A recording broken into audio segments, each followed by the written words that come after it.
Hey there, good evening. Nice to see you. It's always nice to see the people of the Bronx. It is time now for the Bronx Buzz. This is BronxNet's program where we talk to reporters, writers, journalists, editors, all different people. I have to add op-ed writers, opinion writers as well for this particular segment. And we'll start right off with my longtime friend, Lois Harr, who is a retired director of campus ministry and social action at Manhattan University. Always nice to see Lois Harr. How are you? You okay? Everything all right? Yeah, pretty good. These are tough times, Gary, but it's nice to see you. Difficult times. Um, Good to see you. Now, so you wrote an op-ed piece in the Norwood News that Catholic Relief Services, who you work with and are very passionate about, had lost funding from the Trump administration because they paused funding for many programs, including those provided by the Catholic Relief Services. So what happened? And then just before we went on, you told me about the latest news, but let's review first Right. and then get to that. So USAID is in the executive branch of the government. It was started by John Kennedy, actually, in the 60s in the Cold War, as sort of a way to have soft power and influence and be good to people and help them with their development and relief efforts when they needed them. And so over the years, one of the agencies, USAID, doesn't go out and do everything. They contract to lots of organizations. And one of their largest recipients is Catholic Relief Services. And Catholic Relief Services, technically, is the United States Catholic Bishops' relief and humanitarian arm, I guess you could say. So they work in, I don't know, some 90 or 100 countries around the world. They're invited in by the local Catholic church meeting, like the hierarchy of, like a bishop would invite them or something like that. Mm-hmm. And they were even back in a while ago, they were invited into Afghanistan, where there is no Catholic church, but their reputation is so good and their work is considered so nonpartisan. And the need was so great. Let's Right. be clear about that. The Taliban invited them, or the government of Afghanistan, I misspoke, invited them to come and help in Afghanistan. So apparently a lot of people think they're pretty reliable and honest and do what they say. And what you've just articulated is they cross the borders of politics because there's no love lost between the United States and Afghanistan, but they accepted that because, again, the need was so great and the service was so vital and effective. And the woman that we met, she came to the United States to go around and talk to people. She was a Muslim woman. She was one of their staff people in Afghanistan. So they also hire people, pretty much always hire lots of local people. They might have some U.S. folks. They don't necessarily, I think their staff is not largely Catholic necessarily. I've met a lot of people who are. So it's not religion based, it's humanitarian based. It's human need based. Right. Right. I think the church considers it, the Catholic Church. So cutting back on the funding makes it very difficult. Right. So you just can't do it. And all of this work, then whatever, do we know how many people have been served over the years? How many people have been served? Gee, hundreds of thousands? I'm sure it's in all these years that they've been around since after the Second World War. They started out as a real war relief agency and then evolved into a, kind of a, we'll do it all the time. Catholic Relief Services, that is.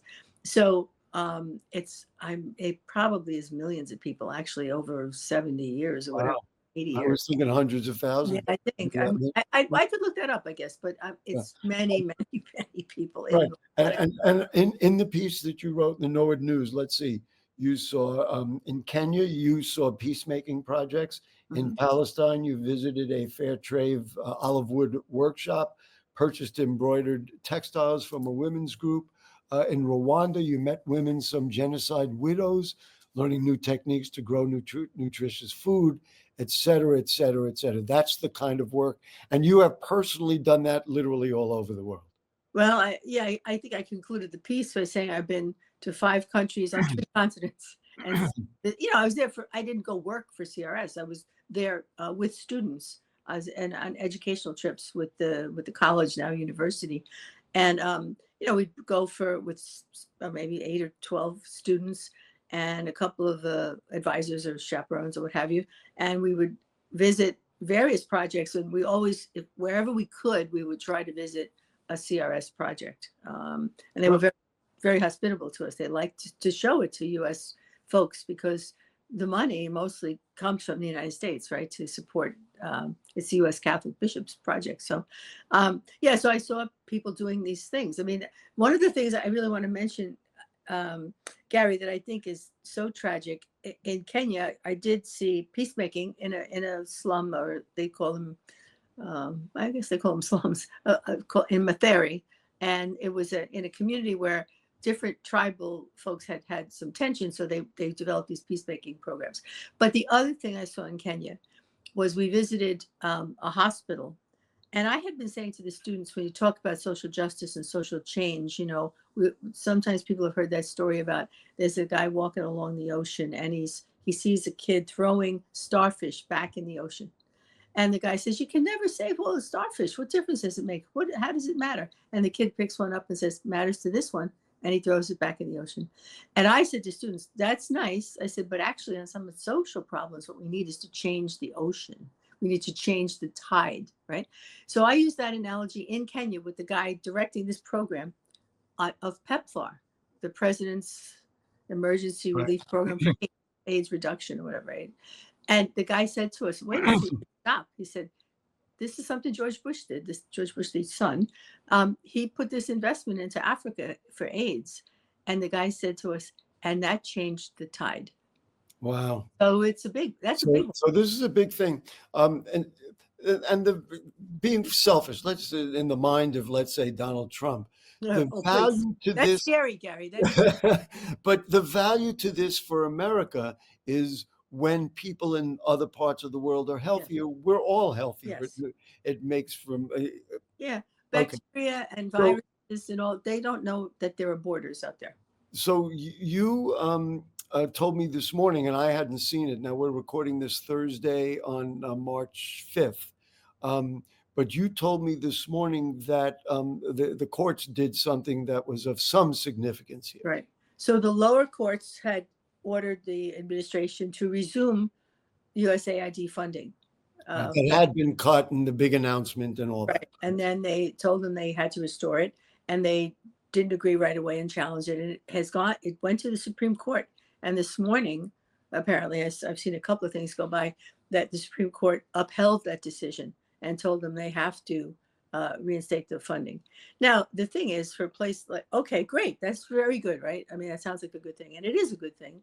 It'll probably be challenged some more in court. And the other part of that is just this past Saturday on March 1st, CRS had to lay off 1,200 people.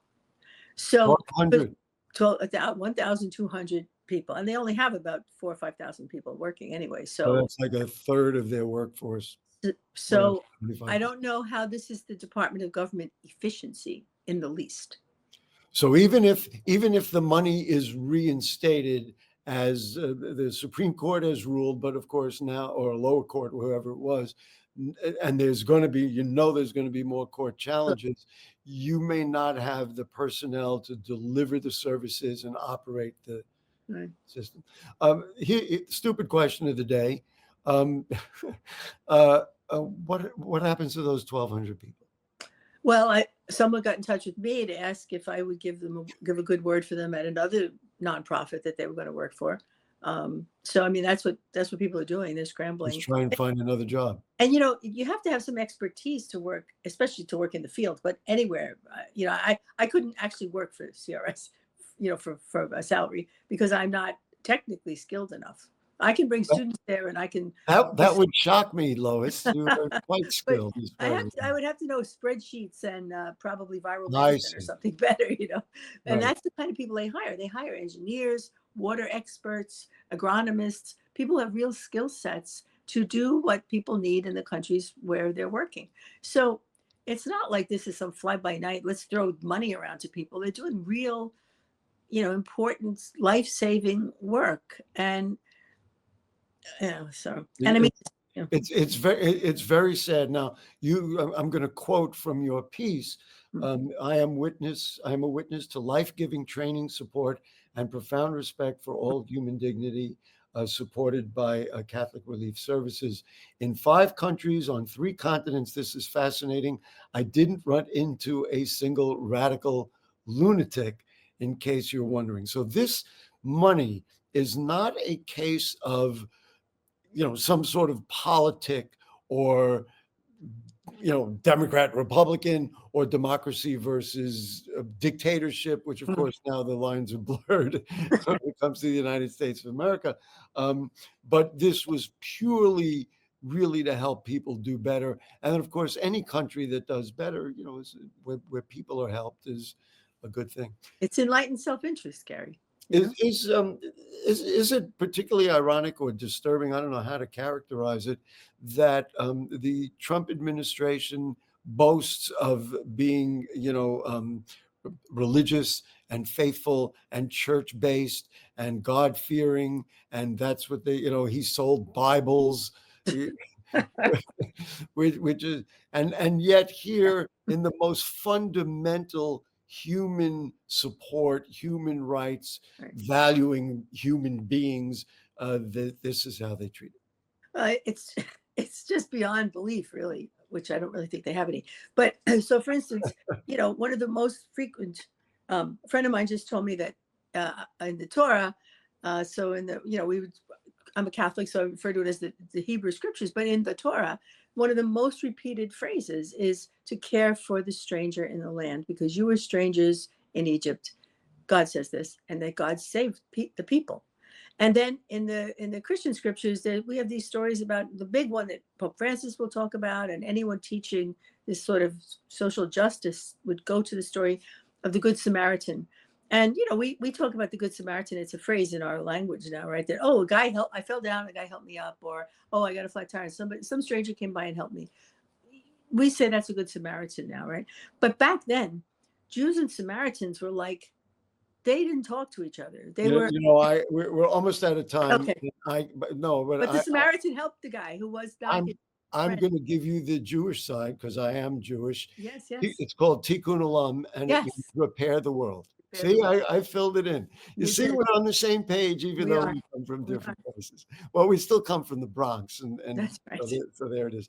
Anyway, Lois Harr, thank you. Is there you got about 30 seconds? Anything else that you need to mention in this, or are you just hoping? I just hope that the people of goodwill will keep resisting and be the loyal opposition, and just insist that we have to do the right thing, whether it's Social Security, Medicare, international aid. People's lives are at stake and their way of life, and they keep telling us we're going to be better for it. I don't see that yet. Not yet.